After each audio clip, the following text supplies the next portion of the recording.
Hi and welcome to easy spoken English Kanchi. So நான் கடைசியாக upload பண்ணியிருந்தேன் tenses detail lessons. அந்த series வந்து எல்லாருமே ரொம்ப சப்போர்ட் பண்ணியிருந்தீங்க. ரொம்ப யூஸ்ஃபுல்லாக இருக்குது, ஹெல்ப்ஃபுல்லாக இருக்குது, நிறைய பேர் காமெண்ட் பண்ணியிருந்தீங்க. Thank you so much. I was really Claude. And அதே மாதிரி பேட்டர்னில் டீட்டெயில் லெசனாக பேசிவ் வாய்ஸ் அப்லோட் பண்ண சொல்லி நிறைய பேர் கேட்டிருந்தீங்க. ஸோ நானும் ரொம்ப நாளாக நினச்சிட்டு இருந்தேன் பேசிவ் வாய்ஸ் லெசன்ஸ் அப்லோட் பண்ணணும்னு சொல்லி. ஸோ பேசிவ் வாய்ஸ்க்கு நெகட்டிவ், இன்ட்ரோகேட்டிவ், டீட்டெயில் லெசனை இந்த சீரீஸில் பார்க்க போகிறோம். ஓகே, ஸோ இந்த சீரீஸில் இது ஃபர்ஸ்ட் லெசன் அப்படின்றதுனால பேசிவ் வாய்ஸ்க்கான இன்ட்ரடக்ஷன், ஆக்டிவ் பேசிவ் கம்பேரிசன் எல்லாமே நான் கொடுத்துருக்கேன். ஸோ நான் ஆல்ரெடி பேசிவ் வாய்ஸில் சில லெசன்ஸ் அப்லோட் பண்ணியிருக்கேன். அதில் நிறைய எக்ஸாம்பிள்ஸோட டீட்டெயிலாக ஒரு டென்ஸ்லேயும் நான் அப்லோட் பண்ணியிருக்கேன். அதுக்கான லிங்க் மேலே இருக்குது, கண்டிப்பாக செக் அவுட் பண்ணி பாருங்கள். Okay, now let's get started with today's video. First நம்ம ஆக்டிவ்னா என்ன, பேசிவ்னா என்ன அப்படின்றத பார்ப்போம். ஆக்டிவ் வாய்ஸ்னா சப்ஜெக்ட் ஒரு ஆக்ஷனை பெர்ஃபார்ம் பண்ணும், அதாவது ஒருத்தவங்க ஒரு செயலை செய்வாங்க. பேசிவ்னா subject receives the action. Passive வாய்ஸில் இருக்க சப்ஜெக்ட்டுக்கு ஆக்ஷன் ரிசீவ் பண்ணும். அந்த சப்ஜெக்ட் ஆக்ஷன் அந்த சப்ஜெக்ட் பண்ணாது, அது அந்த ஆக்ஷனை ரிசீவ் பண்ணும். ஸோ ஒருத்தவங்க ஒரு விஷயத்தை செய்கிறாங்கன்னா அது ஆக்டிவ், ஒருத்தவங்களுக்கு ஒரு விஷயம் நடக்குது அப்படின்னா அது பேசிவ். ஸோ இன்னும் டீட்டெயிலாக பார்ப்போம். ஸோ பொதுவாக இந்த டெஃபினேஷன் நீங்கள் பார்த்துருப்பீங்க. ஆக்டிவ் வாய்ஸ்னால் சப்ஜெக்ட் வேர்ப் ஆப்ஜெக்ட் இருக்கும். பேசிவ் வாய்ஸ்னால் ஆப்ஜெக்ட் வந்து சப்ஜெக்ட் பிளேஸ்க்கு வந்துடும், சப்ஜெக்ட் வந்து ஆப்ஜெக்ட் பிளேஸில் பை போட்டு எழுதணும்னு பார்த்துருப்பீங்க. But this is not the only explanation or definition.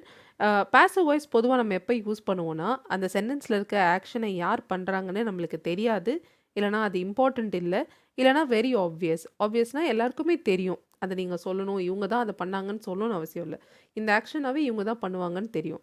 So இந்த 3 காரணங்களுக்காக தான் நம்ம அதிகமாக பேசிவ் வாய்ஸ் சென்டென்சஸ் யூஸ் பண்ணுவோம். அண்ட் இதில் வர மாதிரியான எக்ஸாம்பிள்ஸ் தான் இந்த வீடியோவில் நான் கொடுத்துருக்கேன். இப்போ ஆக்டிவ் பேசிவோட ஸ்ட்ரக்சரை கம்பேர் பண்ணலாம். அவன் விதிகளை பின்பற்றுகிறான். ஸோ அவன் ஒரு ஆக்ஷனை பெர்ஃபார்ம் பண்ணுறான், இது active. He follows the rules. பேசிவ்னா விதிகள் பின்பற்றப்படுகின்றன. இங்கே யார் பண்ணுறாங்கன்றதை நான் சொல்லணும்னு அவசியம் இல்லை. ஸோ இந்த ரூல்ஸ்லாம் கரெக்டாக ஃபாலோ பண்ணுறாங்க. பொதுவாக முக்கியமான விஷயம் பேசிவ் வாய்ஸை நம்ம பேச்சு வழக்கில் தேர்ட் பர்சன் பண்ணுற மாதிரி, இவங்க பண்ணுறாங்க, இது நடத்துகிறாங்க, இங்கே நடக்குது, இப்படி சொல்லுவோம். ரைட்? இந்த படுகிறது, பட்டது, இந்த மாதிரி பேசிவ் வாய்ஸோட எக்ஸாக்ட் சவுண்ட் பேச்சு வழக்கில் நம்ம யூஸ் பண்ண மாட்டோம்.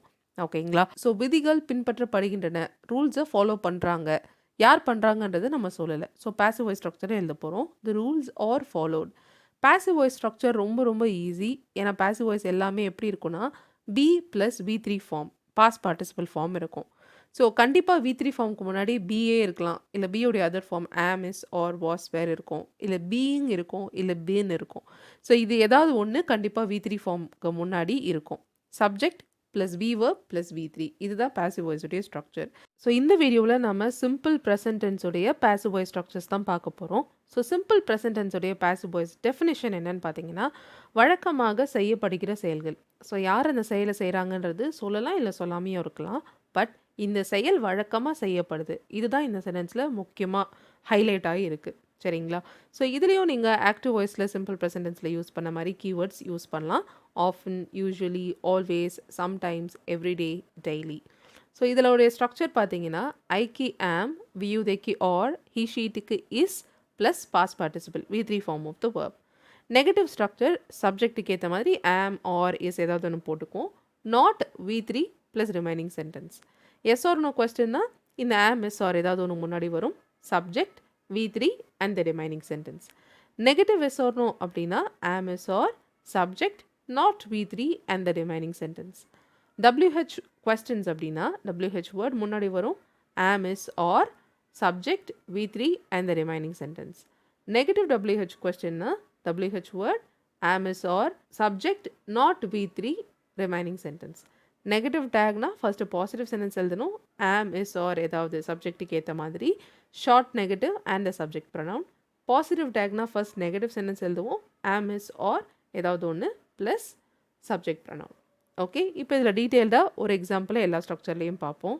முதல்ல நம்ம பார்க்க போகிறது அஃபர்மேட்டிவ் ஸ்ட்ரக்சர். இன்னைக்கான எக்ஸாம்பிளில் இருக்கிற சப்ஜெக்ட் பார்த்தீங்கன்னா விதிகள், ரூல்ஸ். ஓகே, வேர்ப் வந்து பின்பற்றப்படுகின்றது, அதாவது ஃபாலோ அப்படின்ற வேர்ப் எடுத்து நம்ம எப்படி எல்லா ஸ்ட்ரக்சர்லேயும் அது மாறுதுன்றதை பார்ப்போம். ஸோ ஃபர்ஸ்ட் இதுக்கான சென்டென்ஸ், இந்த கம்பெனியில் விதிகள் கண்டிப்பாக பின்பற்றப்படுகின்றன. ஸோ எப்படி பேச்சு வழக்கில் இந்த சென்டென்ஸை சொல்லுவோம், இந்த கம்பெனியில் ரூல்ஸு ஸ்ட்ரிக்டாக ஃபாலோ பண்ணுறாங்க. ஓகே, கண்டிப்பாக ஃபாலோ பண்ணுறாங்க அப்படின்னு சொல்கிறோம். சரியா? யாரோ ஒருத்தவங்க பண்ணுற மாதிரி சொல்கிறோம். ஆனால் உங்களுக்கு தெரியும் இல்லையா, இப்போ இந்த கம்பெனியில் யார் ரூல்ஸ் ஃபாலோ பண்ணுவாங்க, அது நீங்கள் சொல்லணுமா? கம்பெனினா அதில் வேலை செய்கிறவங்க தான் ஃபாலோ பண்ணுவாங்க. ஸோ பை தி எம்ப்ளாயீஸ், எம்ப்ளாயிகளால், வேலையாட்களால் அப்படின்றது நம்ம சொல்லணும்னு அவசியம் இல்லை. It is very obvious, it is quite understood that ரூல்ஸ்னால் இவங்க தான் ஃபாலோ பண்ணுவாங்கன்றது தெரியும். ஸோ அதை தனியாக நம்ம பை போட்டு சொல்லணும்னு அவசியம் இல்லை, சொன்னாலும் தப்பில்லை. ஸோ பாருங்கள், ஸ்ட்ரக்சர் என்னது? Subject am is are plus V3. So rules அப்படின்னு ப்ளூரல் இருக்கிறதுனால நம்ம ஆர் யூஸ் பண்ணோம். The rules are followed strictly in this company. So இந்த ஸ்ட்ரிக்ட்லியை ஃபாலோடுக்கு முன்னாடியும் எழுதலாம். The rules are strictly followed in this company. So ஒருவேளை நீங்கள் பை யூஸ் பண்ணி இந்த விஷயத்தை யார் செய்கிறாங்கன்னு சொல்லணும், அதாவது பை தி எம்ப்ளாயீஸ்ன்னு சொல்லணும்னா பை எங்கே யூஸ் பண்ணலாம்? The rules are followed strictly by the employees in the company அப்படின்னு சொல்லலாம். சரிங்களா? ஸோ எம்ப்ளாயிகளால் இந்த கம்பெனியில் ரூல்ஸ் வந்து ஸ்ட்ரிக்டாக ஃபாலோ செய்யப்படுது அப்படின்னு அர்த்தமாகும். ஓகே, ஸோ நீங்கள் பை போட்டு சொன்னாலும் தப்பில்லை. பட் பொதுவாக பாசிவ் வாய்ஸ் சென்டென்சஸில் பை போட்டு சொல்கிறதுக்கு நீங்கள் ஆக்டிவ் வாய்ஸ்லேயே சொல்லிக்கலாம். எப்படி சொல்லலாம் ஆக்டிவ் வாய்ஸில் இந்த சென்டென்ஸை? Employees follow the rules strictly in this company. கரெக்டாக? எம்ப்ளாயீஸ் இந்த விஷயத்தை செய்கிறாங்க, எம்ப்ளாயீஸ் ஃபாலோ பண்ணுறாங்க. பாசிவ் வாய்ஸில் இந்த விஷயம் ஃபாலோ செய்யப்படுது, அதாவது ரூல்ஸ் ஃபாலோ செய்யப்படுது. ஓகே, இப்போ ஓரளவுக்கு புரிஞ்சிருக்கும்னு நினைக்கிறேன். இப்போ இதோட நெகட்டிவ் ஸ்ட்ரக்சர் பார்ப்போம். இந்த கம்பெனியில் விதிகள் கண்டிப்பாக பின்பற்றப்படுவதில்லை. இந்த கம்பெனியில் ரூல்ஸை ஸ்ட்ரிக்டாக ஃபாலோ பண்ண மாட்டாங்க. ஸோ இது எப்போவுமே நடக்கிறது இல்லை, வழக்கமாக இந்த விஷயம். அதனால தான் இதை சிம்பிள் ப்ரெசென்ட்டில் சொல்கிறோம். இதோடைய structure subject am is are not V3. The rules are not followed strictly in this company. The rules are not followed. Okay, அடுத்து எஸ் ஆர் நோ கொஸ்டின்ஸ். இந்த கம்பெனியில் ரூல்ஸை ஸ்ட்ரிக்டாக ஃபாலோ பண்ணுறாங்களா? இந்த கம்பெனியில் விதிகள் கடுமையாக கண்டிப்பாக பின்பற்றப்படுகின்றதா? ஓகே, ஆம் இஸ் ஆர் முன்னாடி வரும், subject V3. R the rules followed strictly in this company, R the rules followed strictly in this company. இந்த கம்பெனியில் ரூல்ஸ் ஒழுங்காக ஃபாலோ பண்ணுறாங்களா, ஃபாலோ செய்யப்படுதா? ஸோ பொதுவாக இந்த ஃபாலோ செய்யப்படுதா இந்த மாதிரி நம்ம பேச மாட்டோம். ஃபாலோ பண்ணுறாங்களா, தேர்ட் பர்சன் பண்ணுற மாதிரி தான் நம்ம சொல்லுவோம்.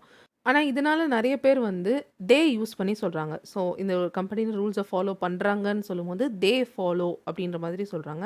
பட் பாசிவ் வாய்ஸில் அங்கே என்ன ஆக்ஷன் நடக்குதோ அதை ஹைலைட் பண்ணி சொல்கிறோம். ஸோ நடக்கிற ஆக்ஷனை ஹைலைட் பண்ணி சொல்கிறதுக்கு, அண்ட் யார் அந்த ஆக்ஷனை பண்ணுறாங்கன்னு தெரியல, இல்லை இம்பார்ட்டண்ட் இல்லை, இந்த மாதிரியான ரீசன்ஸ்க்கு தான் நம்ம பாசிவ் வாய்ஸ் ஸ்ட்ரக்சர்ஸ் யூஸ் பண்ணணும். ஓகே, அடுத்தது negative yes or no questions. இந்த கம்பெனியில் ரூல்ஸை கண்டிப்பாக ஃபாலோ பண்ணுறது இல்லையா? Okay, or subject not V3, or the rules not followed strictly in this company. இல்லைனா நாட்டை முன்னாடி கொண்டு வந்து ஷார்ட் ஃபார்மில் aren't the rules followed strictly in this company, aren't the rules followed strictly here in this company.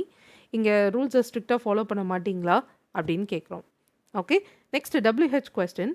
இந்த கம்பெனியில் ஏன் ரூல்ஸை ஸ்ட்ரிக்டாக ஃபாலோ பண்ணுறாங்க, ஏன் ரூல்ஸ் ஸ்ட்ரிக்டாக ஃபாலோ செய்யப்படுகின்றது? Question word R subject V3. Why are the rules followed strictly in this company? Okay, negative WH question. ஏன் கண்டிப்பாக ஃபாலோ பண்ணுறது இல்லை, இந்த கம்பெனியில் ஏன் ரூல்ஸ் வந்து ஸ்ட்ரிக்டாக ஃபாலோ செய்யப்படுவது இல்லை? Why are the rules not followed strictly in this company? இல்லை நாட்டை முன்னாடி கொண்டு வந்து why aren't the rules followed strictly in this company?